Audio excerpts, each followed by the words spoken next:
Un challenge di golf in 10 tappe viaggiando tra i più bei green del Veneto, unendo alla passione per lo sport una buona dose di convivialità e un grande spirito solidale. Il Mediolanum Private Challenge Invitational è stato presentato in un contesto esclusivo e nello stesso tempo amichevole, una cena ispirata alle note brasiliane con il tocco glamour dello champagne in tavola che ha riunito partner e supporter del format che unisce al fascino dello sport una grande componente di socializzazione.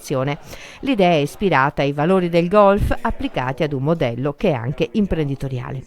Etichetta significa nel golf rispetto reciproco, significa comportamento disciplinato, significa in sostanza poi anche correttezza oltre che cortesia e sportività.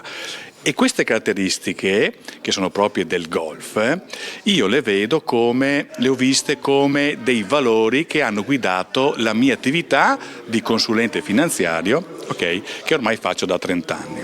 Allora che cosa mi è venuto in mente? Mi è venuto in mente di creare, insieme ai miei collaboratori, una community che avesse come, tra virgolette, scusa lo stare insieme come questa bellissima serata attorno al golf, quindi non una scusa di giocare a golf insieme, ma per fare relazione, per stare insieme, per confrontarci. Tecnicamente quali sono le bellezze di questa gara? Allora, premieremo 8 buche su 18 in tutte le 10 tappe, che saranno quasi tutte con 4 nearest to the pin e 4 con secondi colpi al green sui par 4.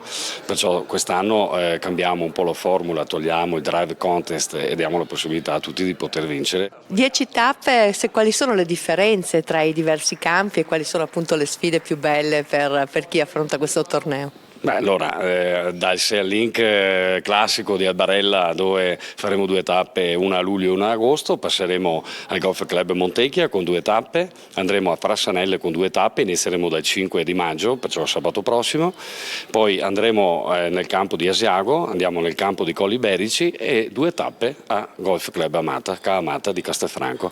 Perciò la tecnicità di ogni campo il golfista la conosce, perché giochiamo nel Veneto e giochiamo in casa, ecco. Golfisti che devono vincere anche la sfida di diventare campioni di solidarietà. Il challenge è infatti collegato all'associazione L'Albero della Piuma che opera in Africa a sostegno di orfani e malati. È un'associazione nata nel 2002 per un'idea di padre Stefano Zuin, e quindi noi aiuteremo questa associazione in che termini?